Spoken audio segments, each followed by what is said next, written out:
ये ट्रेलर है और पिक्चर तो अभी बाकी है। तो आने वाले जो उपचुनाव है और आने वाला जो 2025 का चुनाव है, उसमें अभी आपको बहुत शानदार रूप से मतलब आपको रिजल्ट दिखेगा। प्रशांत किशोर ने कहा कि आपको मेरे साथ बोलना है जय बिहार, और ये आवाज तमिलनाडु, बंबई, बेंगलुरु तक जाना चाहिए, जहां बिहार के स्टूडेंट्स के साथ दुर्व्यवहार होता है। आप वहां थे? जी, जी, जी, हम भी कैसा माहौल था? क्या आवाज था? कुछ 250 मजदूरों से मिला दिल्ली में, हमारे जन स्वराज के कैंप के दौरान ही। उन्होंने बताया कि हमको पहले एफसीआई के गोदाम में कम से कम 25 रुपए एक बोरी ढोने को मिलता था। जब से कॉन्ट्रैक्टर बदला है, बिहारी बोल के हमारे साथ डिस्क्रिमिनेशन हुआ है और 2 रुपए बोरी कर दिया है। तो ज़लज़ला उठ गया। दिल्ली से और पटना तक में जितने भी आप मान के चलिए पॉलिटिकल ग्रुप्स हैं, सबकी नींद रात भर उड़ा दी। पहले रो में आपको बैठने का मौका मिला, मतलब कि आप करीबी लोगों में से हैं। अक्षत जी, हमको ये बताइए कि अंदर जब दरवाजा बंद करके मीटिंग होता है तो क्या कहा जाता है, क्या समझाया जाता है? कि तुम पागल हो जो इतनी महंगी नौकरी छोड़ के इंडिया आए हो और यहाँ पे अब तुम बिहार जा रहे हो। सो मैं इसको दूसरे नज़रिए से देखता हूँ। ऑब्वियसली लंदन से मैंने पढ़ाई की और वहाँ में एक एमएनसी में हेड ऑफ ऑपरेशंस था, पूरा डेटा प्रोटेक्शंस का सारा मतलब अमेरिका का, यूरोप का सब देखता था। बट मुझे लगा कि मैं एक सामाजिक मेरी जिम्मेदारी है, एक सोशल रिस्पॉन्सिबिलिटी है अपने उस गांव के प्रति। बिकॉज मैं अपने गांव में, अगर जो लोग मुझे नहीं जानते, मैं सीतामढ़ी से हूँ, वहाँ रीगा से हूँ। वहाँ मैं अपने गांव का पहला ऐसा लड़का हूँ जो लॉ पढ़ने के लिए, मतलब क्या बोलते हैं, अपने गांव का स्पेसिफिकली बताऊँ, जो किंग्स कॉलेज विदेश गया। बिहार से जो लड़का जाता है वहाँ पे लेबर का काम करता है, नरेला में, बवाना में, कहीं भी आउटस्कर्ट में, उसको लात जूता मारकर कैसे भी ट्रीट कर दिया जाता है, मनमाना दामों पर उससे रेंट लिया जाता है, बिजली लिया जाता है। तो हमारा जो ये जो आपने पूछा कि मीटिंग्स में आप लोग क्या बात करते हैं, हम यही बात करते हैं कि कैसे ज्यादा से ज्यादा नॉन रेजिडेंट बिहारी लड़कों तक पहुंचा जाए। उन अक्षत जी का मेन मोटिव क्या है? अक्षत जी को मौका मिल गया अगर चुनाव लड़ने का तो बिहार आएंगे, और अगर मान लीजिए आ गए तो क्या क्या चीज अक्षत जी अपने पर्सनल लेवल पर चाहते हैं कि बिहार में बदल जाए? उन्होंने बोला था मैं सबसे काबिल आदमी आप सबके बीच में से एक चेहरा निकाल के लाऊंगा जो कि आपका अध्यक्ष बनेगा। और मुझे नहीं लगता कि मनोज भारती जी जैसा टैलेंटेड और एक्स्ट्रा ऑर्डिनरी प्रोफेशनल बैकग्राउंड वाला आदमी, मानिए आईएफएस ऑफिसर रह चुके हैं, वो इज एन ऑथर, और नेतरहाट जैसे विद्यालय से, आईआईटी से वो पढ़ लिख के आए हैं। तो बाबा साहब अम्बेडकर तो कहते थे कि शिक्षा तो शेरनी का दूध है, जो पिएगा वो गरजेगा। तो मुझे लगता है अभी करंट पॉलिटिकल सिनेरियो में प्रशांत किशोर जी ही एक ऐसे व्यक्ति हैं जो घर घर के, हर एक घर के बच्चे को इस मजबूती से शिक्षा व्यवस्था को प्रदान करने में हेल्प कर सकते हैं। लंदन से लॉ पढ़कर आए एक भाई साहब जन सुराज ज्वाइन करते हैं, दिल्ली में जन सुराज को संभालने का पूरा जिम्मा लेते हैं, और भाई साहब का नाम है अक्षत शौनक। अक्षत जी दिल्ली में कई ऐसे कार्यक्रमों को अब तक करवा चुके हैं जिससे जन सुराज को तो मजबूती मिली ही है, अक्षत जी को एक अलग पहचान मिली है। और बार बार हम लंदन लंदन इसीलिए कहते हैं क्योंकि प्रशांत किशोर की लाइन है, सही सोच, सही लोग और सामूहिक प्रयास। और ऐसे में अक्षत जैसे लोगों से बात करना जरूरी है। जब एक दिन यानी कि लमसम 24 घंटा बीत जाएगा प्रशांत किशोर के पहले स्थापना दिवस के अधिवेशन को, और ऐसे लोग जो दिल्ली से चलकर बिहार के वेटनरी ग्राउंड में कल आए थे, सबसे पहले वाले रो में बैठे थे, प्रशांत से मिलकर कुछ ही देर पहले आ रहे हैं, तो भाई साहब बताएंगे कि जन सुराज में क्या खास है, अक्षत जैसे लोग जन सुराज से क्यों जुड़े, और अंततः ये लोग बिहार के लिए क्या चाहते हैं।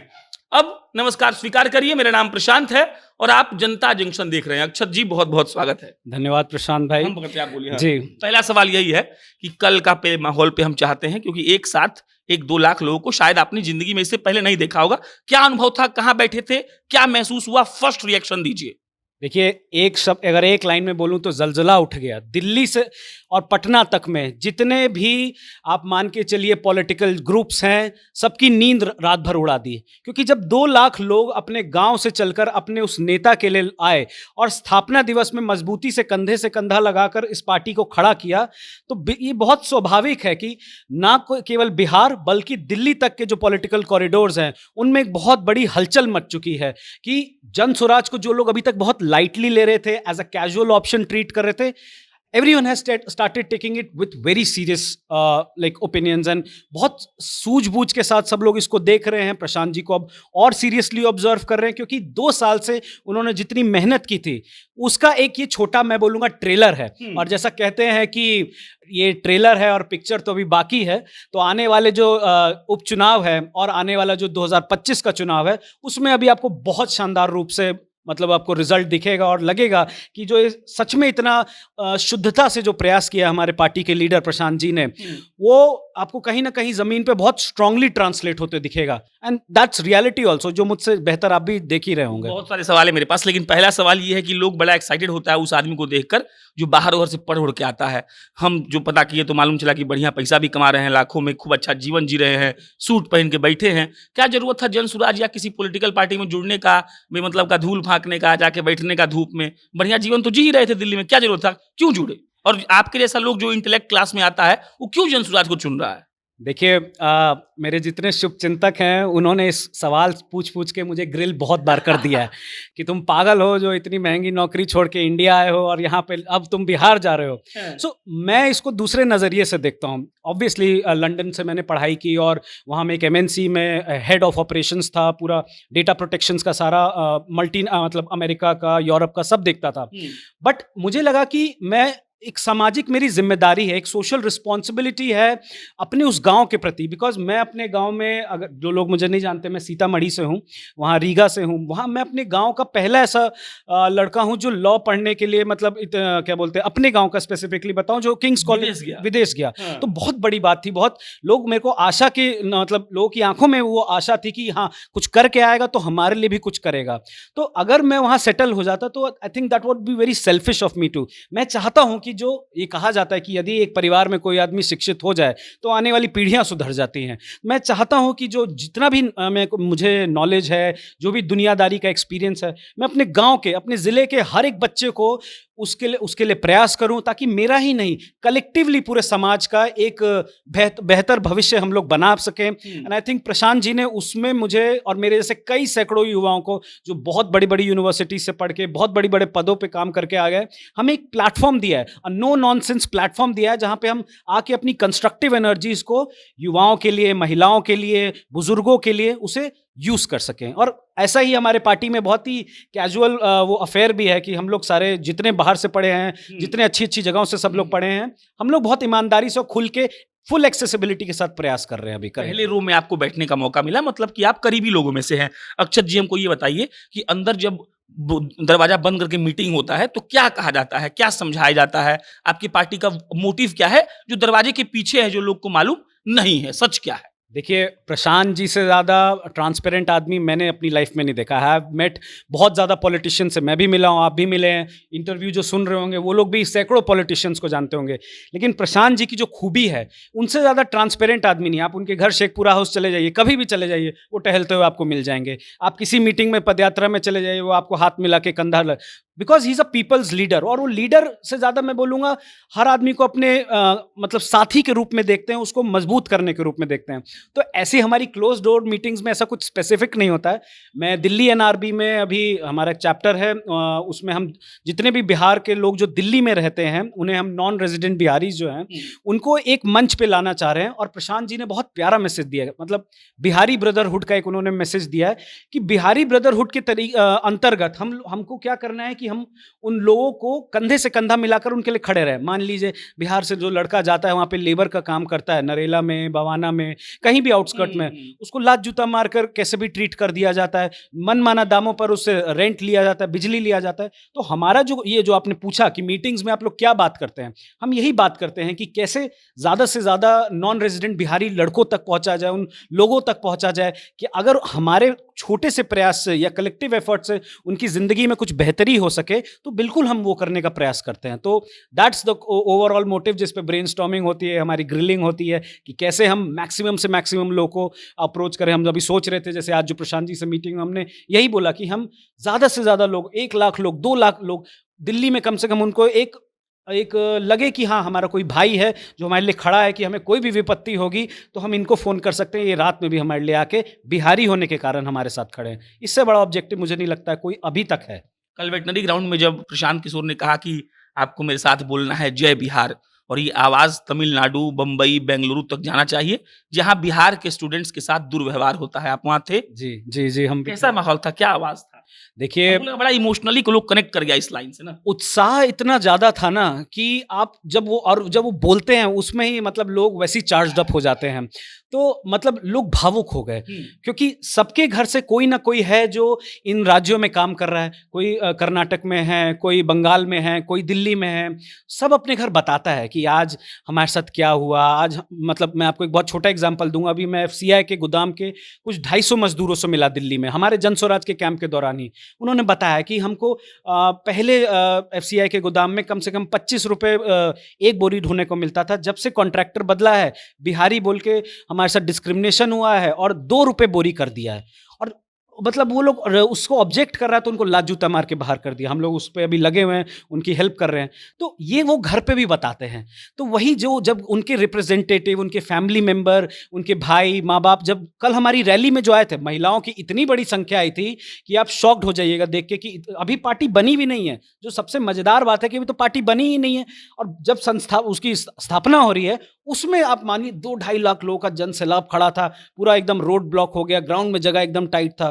तो वो लोग कौन हैं? वो लोग वही हैं जिनका बच्चा बाहर जाके मजदूरी कर रहा है, जिसको प्रताड़ित किया जा रहा है। तो वो लोग इमोशन के साथ जब बोले जय बिहार, तो वो एनर्जी आपको और वो इमोशन आपको फील हुआ था। हम लोग तो फील कर ही रहे थे उसको साथ में खड़े एक होकर। आदमी का नाम कल से चर्चा में है, प्रशांत किशोर के बाद भारती करके कोई हैं, जिनको बनाया गया है कार्यवाहक अध्यक्ष, और कहा गया है कि हम कोयला के खान में से हीरा खोज कर लाए हैं, प्रशांत जी ने कहा।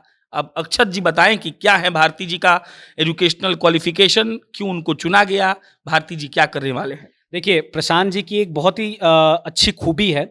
आई थिंक वो टेस्ट हुई है, एक लिटमस टेस्ट हुआ है ये पहली बार। और ये बात सबको मैं कहूँगा बहुत गौर से सुने, क्योंकि लोगों को लगता था कि ये इतनी कमिटमेंट्स कर रहे हैं, इतने वादे कर रहे हैं, क्या ये रियलिटी में कभी ट्रांसलेट होंगे? तो सबसे बड़ा एग्जाम्पल कल उन्होंने स्थापना दिवस पे करके दिखाया कि उन्होंने बोला था, मैं सबसे काबिल आदमी आप सबके बीच में से एक चेहरा निकाल के लाऊंगा जो कि आपका अध्यक्ष बनेगा। और मुझे नहीं लगता कि मनोज भारती जी जैसा टैलेंटेड और एक्स्ट्रा ऑर्डिनरी प्रोफेशनल बैकग्राउंड वाला आदमी, मानिए आईएफएस ऑफिसर रह चुके हैं, वो इज एन ऑथर, और नेतरहाट जैसे विद्यालय से, आईआईटी से वो पढ़ लिख के आए हुए हैं। तो उस 4 देशों में राजदूत रह चुके हैं इतने बड़े, बताइए एक देश में राजदूत हो जाता है, वही it makes a big difference. He has been an ambassador. तो यही सारी बातें हैं जिससे 2 चीजें पता लगती है प्रशांत भाई, कि सबसे पहला कि he is a man of word. यदि उन्होंने कुछ कमिट किया है तो he will stand up to it. और सेकेंडली जो बहुत इंपॉर्टेंट बात है कि हम जैसे युवा जो कि पढ़े लिखे हैं, अलग अलग देशों से पढ़ के आ रहे हैं, भले इंडिया में पढ़ रहे हैं, कहीं भी पढ़ रहे हैं, हमें लगता है कि हाँ, पढ़ने लिखने को ये पार्टी में रिगार्ड किया जाएगा। हर उस बुद्धिजीवी को इस पार्टी में बहुत ही इज्जत दी जाएगी। बल्कि विल बी ऑनर्ड। बल्कि बाबा साहब अंबेडकर तो कहते थे कि शिक्षा तो शेरनी का दूध है, जो पिएगा वो गरजेगा। तो मुझे लगता है अभी करंट पॉलिटिकल सिनेरियो में प्रशांत किशोर जी ही एक ऐसे व्यक्ति हैं जो घर घर के, हर एक घर के बच्चे को इस मजबूती से शिक्षा व्यवस्था को प्रदान करने में हेल्प कर सकते हैं कि हर घर से हर एक बच्चा बहुत बुलंदी के साथ बिहार का नाम ऊपर करेगा। और इस देश में, इस बिहार में कई मनोज भारती और कई प्रशांत किशोर पैदा लेंगे। आखिरी सवाल, कई अक्षत शौनक भी पैदा लेंगे। अक्षत जी का क्या है सोच, अक्षत जी का मेन मोटिव क्या है? अक्षत जी को मौका मिल गया अगर चुनाव लड़ने का तो बिहार आएंगे, और अगर मान लीजिए आ गए तो क्या क्या चीज अक्षत जी अपने पर्सनल लेवल पर चाहते हैं कि बिहार में बदल जाए? आखिरी सवाल। देखिए, ये तो पार्टी जो चाहेगी, हमें जो दायित्व नेता अभी से बन गए आप। सब लोग यही तो कहता है। पार्टी जो बोलेगी वही करेंगे। फिलहाल पार्टी ने जो जिम्मेदारी दी है कि दिल्ली में रहकर कोर कमेटी मेंबर के रूप में अभी हमारा काम है मैक्सिमम बिहार के जो भाई हमारे हैं उनके साथ जुड़ना है, उनके दुख दर्द को समझना है और प्रशांत जी के मैसेज को बहुत क्लियरली उन तक पहुंचाना है। तो अभी हम लोग उसी में लगे हैं। उसको और कितनी मजबूती से करें, आप जान के आपको अच्छा लगेगा कि एनआरबी चैप्टर्स अभी देश में फैल रहे हैं। धीरे धीरे हम मतलब और से ज़्यादा हर राज्य में लोगों को कंट्रोल ला रहे हैं कि वो हमारे साथ जुड़े। रही बात मेरे पर्सनल ओपिनियन की, मेरा हमेशा से शिक्षा के प्रति बड़ा मतलब रुझान रहा है कि अगर हर घर में बच्चा शिक्षित हो जाए तो स्टेट पे बर्डन नहीं होगा। जैसा प्रशांत जी कहते हैं कि जितने नेतरहाट विद्यालय बन जाएंगे, 1 से 15 साल के बच्चे को यदि हम सेल्फ डिपेंडेंट कर दें कि वो खुद से पढ़े, खुद से वो इनोवेटिव अपॉर्चुनिटीज़ को ट्रैक करे, रादर देन वो दिन भर बस राज्य के ऊपर डिपेंडेंट रहे कि वो हमको सरकारी नौकरी दे या कुछ ऐसा दे, वो खुद से एंटरप्रेन्योरियल बने। तो मेरा यही है कि कितना हम ज़मीनी लेवल पे जब बिहार में काम करने का मौका मिलेगा तो कैसे उस शिक्षा व्यवस्था में हम अपना एक योगदान दे पाएँ ताकि हर घर से एक ऐसा मजबूत एंटरप्रेन्योरियल युवा बदले। और 10 साल में मैं कहता हूँ अगर आप इसको सपोर्ट करें, लोग इसे सपोर्ट करें हमारे मिशन को, तो 10 साल में लिख के देता हूं कि बिहार 10 अग्रणी राज्यों में जरूर होगा, क्योंकि शिक्षा ही ऐसी चीज है जो परिवर्तन ला सकती है। चलिए, जनसुराज के अक्षत थे। अक्षत की बातों से आप कितना इत्तेफाक रखते हैं ये आपके ऊपर है। प्रशांत किशोर ने पटना में कल क्या किया ये हम सब ने देखा, और प्रशांत किशोर के नेताजी ने, या ये कह लीजिए कि सहयोगी ने, ये समझाया कि प्रशांत कैसे सोचते हैं और उनका मकसद क्या है। आपका क्या विचार है कमेंट बॉक्स में लिख के बताइएगा। मेरा नाम भी प्रशांत राय ही है। बहुत बहुत धन्यवाद।